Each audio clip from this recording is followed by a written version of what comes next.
between Derek and Tyson is for the WBO, elimination of the WBO Heavyweight Championship, World, European, vacant British titles. Self-explanatory. The winner of that hopefully fights Klitschko this year.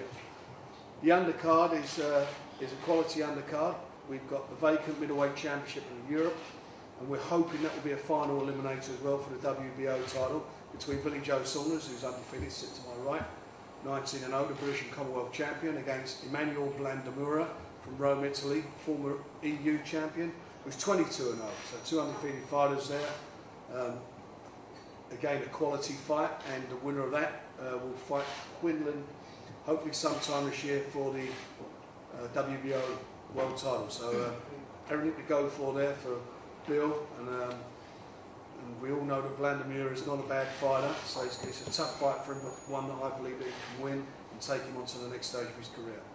Also on the undercard, we've got the light middleweight championship of Great Britain between Liam Smith, who's the British champion, against Navid Masuri from Rotherham, England. And we also have the British and Commonwealth Super Featherweight Championship, Liam Walsh versus Gary Sykes, again a cracking contest, and one that I'm certainly looking forward to. We also got on the card the vacant Central Area Light Welterweight Championship between Jake Catterall, 8-0, against Nathan Bruth, who's 11-0. It's a great fight up there in the north, real competitive fight, and again, I'm sure the fans will enjoy it. We've got Ronnie Heffron on the bill. He's in a 10-round light middleweight contest against Liam Williams. Again, that is a 50-50 fight.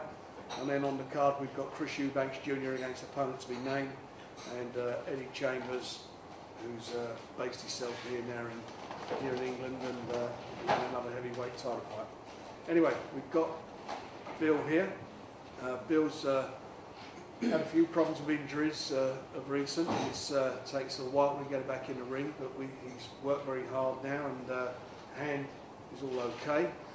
And as I say, we're going now to the next stage of his development. I do believe that if he comes through this fight, I think that he has to beat him the WBO champion. So that's what the little carrot on the end of the stick is there for him to come through and do. I'm sure you've got questions to ask, so if you want to ask them, please feel free to do so. Billy, the next fight is always the most important one, but this really is the case for you, isn't it? Yeah, it is. I mean, if I win this, it's my dream. I can make my dream come true. I can't train any harder than what I'm doing. I've got a dietitian in, and things are moving good, and it's onwards and upwards from now. I mean, he's a good fighter, this Italian, but at the end of the day, if I can't beat him, I'm not going to be world champion, am I? So I'm here to beat him, and that's 100% what I'm going to do. How much do you know about him? Have you studied him on tape? I know he's boxed once outside of Italy, and that was in Germany. He got a win out there. I see it. He boxed well, he done well, dug in deep, but digging in deep ain't going to be good enough when he gets in the ring with me. You frustrated over the last 12 months as long as you've got with injuries and probably not getting out as much as you'd like? Yeah, I mean, listen, it's work, isn't it? And I'm used to in the gym training, active, fighting, and when you've got injury, you've got a cast on your hand and you're restricted from doing things that you love doing. And it's all what it gets you down sometimes, but you've got to get on with it, try to get it repaired the best you can and crack on with it, life goes on. But I'm here today. The last time we saw you, you were about to start hitting the bag, and I think maybe start sparring. Have you done that yet? Yeah, I've been doing plenty of pad work, bags, punching to a full extent with it. So that's all I'm waiting for now, is just a bit of sparring that starts next week, and hopefully, but all so far it's all good. It's all good. I mean, I've been punching, not holding back on the pads and bags, and it's a lot better. It's probably really thanks to the doctor who done it. I think he's fixed it. Was the first session fundamentally tough to actually just start doing it? Yeah, I mean, when you first got the glove on, you always got that in your head that you don't want to, nag it and reoccur another injury. But thank God I've been taking nice and slow. Jimmy's eased in with it, and I'm back fit punching again. How do you feel now that you've had dietary advice as part of your training as well? It's helped me a lot, to be honest, because I think that well, it is. I mean, 70% is your diet, and I've got a real good dietitian now, and he's really. To be honest with you, I'm eating more than what I did, but it's all fresher and cleaner, and at certain times and that, and it's really helping me a lot. Has that been an eye opener? Because in if you look back on Well, how it you is. were I mean, before? listen, if everybody was struggling to make weight in the boxing game and there was all not eating and not drinking, we'll all be on a level playing field, wouldn't we? But everyone now's got dietitians and that, so if it's good enough for them, it's good enough for me.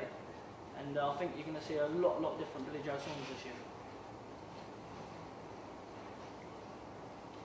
And also, you know, you've got Tyson and Bill, they're both travellers. There's a little race there who's going to win or fight for the world title at the time. So it's a little bit of competition going on I there. was speaking to him the other day, matter of fact, about it. We was having a little bit of a joke about it. But, you know, it is. We are on for it, who can get it first, you know, because, you know, like I say, if I win it today and he wins it tomorrow, I'm still going to be the first traveller to win a world title. And, you know, we was having a little bit of banter about it the other day and that, but, you know, it's good if we can both get on and do it. I think that, you know, who knows, maybe if we both come for a fight, so we never know, we might be on the same show fighting for it, you know, on the same night. It'd be good, wouldn't it? Did you think wins that against Derek, Bill? Sorry? Who do you think will win it against Derek? Listen, it's an interesting fight, isn't it? Because, you know, when they boxed last, Derek wasn't at his best.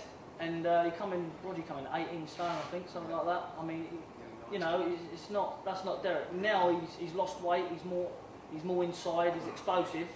And I think that's the reason why the fight's selling so well, because, you know, Tyson's a character, as we know, but, you know, if there's anyone to beat Tyson, Derek, you know, could do it.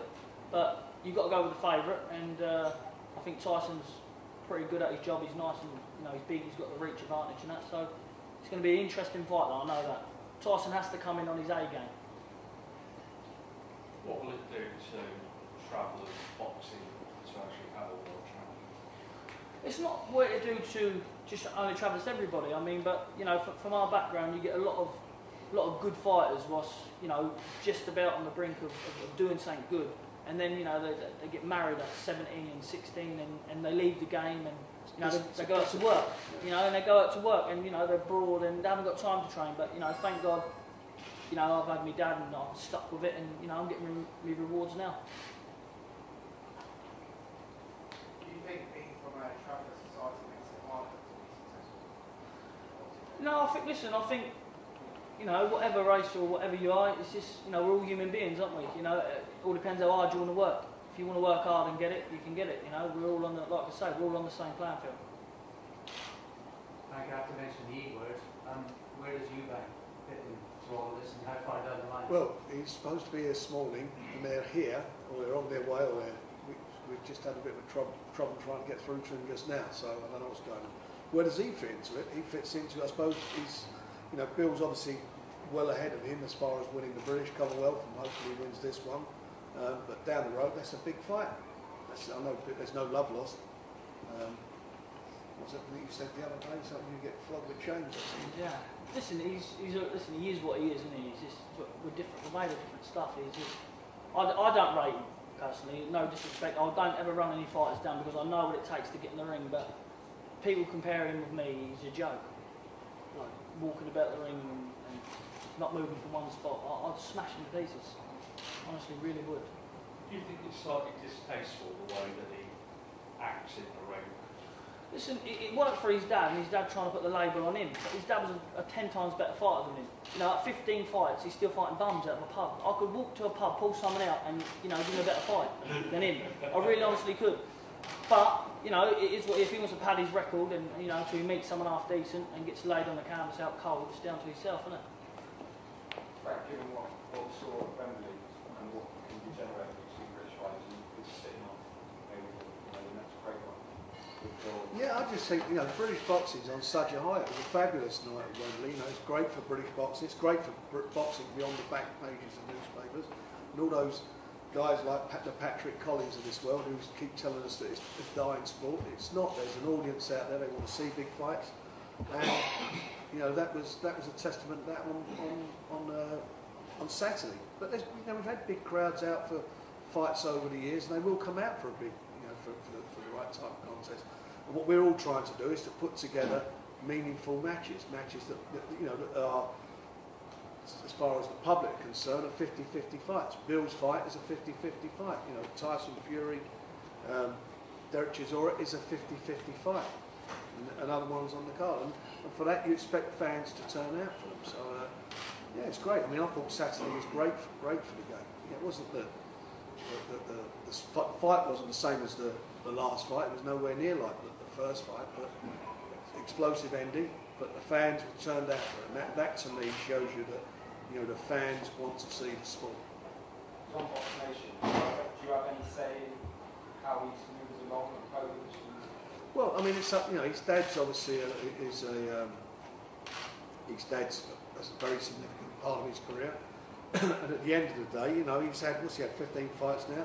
I'm sure he'll be stepping up, fighting in 10 rounders and so forth soon. He'll have to do that. He's obviously miles behind Billy. Well, Bill, as I say, Bill's got the British and Commonwealth title. He's won them. He's defended. Bill would be further on if it weren't for the injuries now. Bill would be, he may have even already fought for the world title. He might be sitting here as world champion. But over the years, it's been unfortunate for him. He had a couple of operations on his hand. He's been out. I bet he's lost at least a year and a half of his career. And despite that, he is where he is. So, it tells you the type of fighter that Bill is and the type of fighter he can be. So do you think this is something that this is going to simmer, and do you think you need a world title to do you know what fights can happen out of nothing? We've seen that happen. George Groves and Carl Frock happened again because of George Groves, because George Groves forced the issue. George Groves went to the IBF. He petitioned them for a rematch. If he hadn't have done that, I don't think Carl Frock would have fought it. Well, he said he would.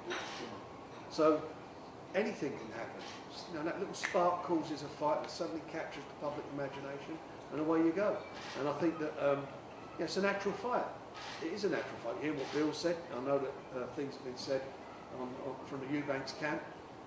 Down the road, and hopefully not too far down the road, that's a big fight. And I'm sure Bill's not worried about it. Frank, do you hope to cash in on maybe the casual fan that actually went to Wembley and now might look for another card to go and see? Well, of course, that's what we want to do. You've got a hardcore of fans who go to certain events, and obviously our event is not in London, it's in Manchester. Of course you want to get those other fans involved and keep them in. You've got a lot of circumstances as well. There was no Premier League on Saturday. That was all those things happened to it. There was a good build up to it. I'm hoping we'll get the same thing, for our show up in Manchester, and more, because out of these fights, as I say, if our guys win, if the Brits win, well, certainly a Brit will win out Chisora, or a Brit and an Irishman out Chisora and Fury. But whoever the winners are of these fights, that fight is going on to fight for the world title. They're going to fight for the world title. So that can only be great for the game. And you're going to have a live opponent going in with Klitschko. No one can say that's not going to be the case. The winner of Chisora and Fury make a viable opponent for Klitschko. And let's get it right, Klitschko's not fought a viable opponent for God knows how long. Pulev was supposed to fought Derek Chisora and pulled out of the fight. Wouldn't fight him. Pulled out the first place. You mentioned that Billy's fight and Chisora and Fury's fight was a 50-50 fight. What do you believe is going to tip the scale? What's going to make the difference to result in the win? What, on the night? Yes. The man who wants it the most. The desire and the want to win. They both... Tyson Fury is a proud man. Derek Chisora certainly is a proud man. And Derek Chisora has turned his life around as far as boxing is concerned in all aspects of it. Maturity, his dietary requirements, how he trains, all that's been changed around. And for me, he's a different person. And whatever the result is, that's a success story. Boxing, he's managed to be able to do that. Tyson Fury is a guy that's as proud as anything. He thinks he's the best man on the planet. So has all the ingredients of a tremendous fight. So this will really kind of capture the imagination now that boxing broke down. Yeah, I mean, when we made the fight, it's a good heavyweight fight. Whatever weight that is a better heavyweight fight than I can think of anything else that's on at the moment. I mean, or maybe the Stavern fight a few weeks ago was a cracker. That was a good fight. There's no doubt about that. They had a tremendous battle. But this, for me, is the best heavyweight fight out there. I mean, I'd much rather be watching this than watching Klitschko fight someone. And I think a fight fan would. That these guys, they don't have to fight each other. They could have stayed apart. They could have both bided their time to get into the number one slot. What they're doing, they're short-circuiting this. Let's get to number one. If I'm in the number one position, I'm mandatory contender. I haven't got to give options away. I will fight Klitschko. He can't duck me. If he ducks me, just keeps fighting bums, then obviously the fans will see that he's not for real anymore. And he has to fight one of these. And I think that the business will call for that. What do you think of Yeah, he's a good fighter. You know, he's proved that he's world champion. But out of the Golovkin, Sergio Martinez, you know, the other world champions, you know, apart from Felix Sturm, he's there to be beat, isn't he? I mean, he's strong, good puncher, but he can definitely be outboxed and outfoxed. And you know, I think I would love the opportunity. That's the reason why I'm sitting at this table today. You know. Actually, Frank, and to both of you, actually, the result of the weekend between Sturm and Solomon, does that slightly change your options? Well, you know, it's nice to have options, whatever way you do. Again, what we're trying to do is force the issue. Quinlan is a good fighter. He's got power in his punches. He can bang. I think Bill's got better boxing abilities than him, and I think that Bill, once he gets himself absolutely right, I think you'll see he'll start stopping people. So for me, that's the direction I'd like to go with him. I think that's a good fight for him, and I'd want to get the fight here. We'll do our best, and move heaven and earth to get it here. Billy, you fought in Manchester before, aren't you? Yeah, I boxed Matt Scriven there a few years back. Now, my second pro fight. You're not about it. Are you hoping to get the sort of Mancunian fans on the side and show them smile on the night? Yeah, I mean, I've got a lot of fans, to be honest with you. I've got a lot of fans from Manchester. I mean, a lot of mates of mine are Tyson's mates as well. So, you know, his support will be my support there as well. But, yeah, it's a good place to box. I mean, I've never boxed at this arena. So, you know, it'd be a bit new, but I've heard it's an unbelievable arena. So it'd be a very good night of boxing. I think there'll be a lot of Manchester fans coming out that night. Mostly all Manchester fans, I believe. Billy, you've come back from your injuries, you changed your diet. How have you mentally prepared, or how are you mentally preparing for the fight? I think this, you know, sitting down and like eating more and drinking more, the clean stuff, you're thinking, well, I'm losing weight, but I'm eating and drinking more. I think that's mentally pulled me on again. You know, I think that's going to make me more stronger into the later rounds and that. And you know, because when I used to make weight, I used to do it my way, where I done it for the England camp and that. You know, I used to eat right and do good, but it was not the right way. This is the right way I'm doing it now, and I need this to move on to the next level of my career. And that alone will give me confidence and a big boost. And it's not just about just eating right for the fight. You've got to eat right all the time. Yeah. You know, it's the in-betweens the worry. You suddenly pile on the pounds, and you're not training for the fight. You're training to lose the weight. And, you know, Bill looks in good shape now. He's got, about 8 weeks to go. Was it 7 weeks to go? So he's got plenty of time to get himself down nicely, be strong at the weight, which is really important. And more importantly about this is, you know, if you're not carrying, for want of a better word, crap in your body, you're carrying, you know, you're eating the right foods and so forth, the right diet. A lot of other things come with that. Speed comes with that. Your mind feels better. You don't, I mean, you know yourself, if you're a bit heavy, you don't feel so good, but if you get yourself right, your whole mental aspect, everything about you it brings you on another 20%. And I don't think Bill's actually got to that yet. You know, he won't like me saying this. His diet is what it is. He likes his fry-ups. I know that. He likes his junk food, and that's not a good combination. Same as what happened with Derek Chisora. You know, he was a biscuit-eating champion of the UK. He could have been the world champion biscuit eater, but he stopped all that now, and he's turned himself around. I think it's good inspiration for me as well, as I see how Derek looked, you know, once he got a proper dietitian and that, and, you know, I thought, well, I might as well do the same, and, you know, you see all these top level fighters now, they've all got them, so I said it before, so if it's good enough for them, it's definitely good enough for me. So the France have gone completely then, have they? They're gone there, yeah, they're gone, till after the fight, for a week, then they're back on the guard. What's your post-fight treat? Pardon? What's your post-fight treat? What, after? Probably a Nando's or something. I love Nando's. Right, you worked with a few fighters now, Derek really has been enjoyed it. That's been a good thing. Well, I think they learned from it. You know, it was a funny thing. When Ricky was champion, and his lifestyle, we didn't know what his lifestyle was, and Ricky's a good bloke and all that, but we didn't know he liked to drink and he liked to stuff himself with things he shouldn't have been doing. A lot of fighters thought he could get away with that, and there was quite a few fighters up north. You know, like I remember Paul Smith was quite heavy, and a few other guys up there. They thought they could get away with that. They all look to a fighter, especially someone who's successful, and think that formula works, and if it works for him, it'll work for me. Well, it doesn't, and it didn't work for Ricky at the end, because Ricky could have been, you know, when he got into training, he really trained hard. There weren't a better guy in the gym than him. It was all the stuff in between. And it isn't the way, you know, footballers can't do it. You know, when Arsene Wenger came over to the UK, he changed all of the way footballers, their dietary requirements, their training methods, he changed all that. And we see now, not just footballers, but athletes. And that's what a boxer has to be. He has to, not just a boxer, he has to train and be an athlete. Did you think what Ricky actually did for that period of generation of fighters is damage to those around him? Does it what? Damage? What Ricky had to do in terms of doing that, like you said, fighters quality, do you actually think he damaged those around him? Well, I'd say damage. What he did is you know, what he had a talent. He did have a talent. And you know, not everybody's got the same talent, so you can't get away with it. And for a while, you get away with it, but it comes to a certain level, and then you don't. And that's what happened. And other guys were not getting away with it at, you know, a lower level. I mean, it's not the way to be. If you've got a Rolls Royce, you're not going to fill it with diesel. You're going to put the best, what do they call it these days, petrol or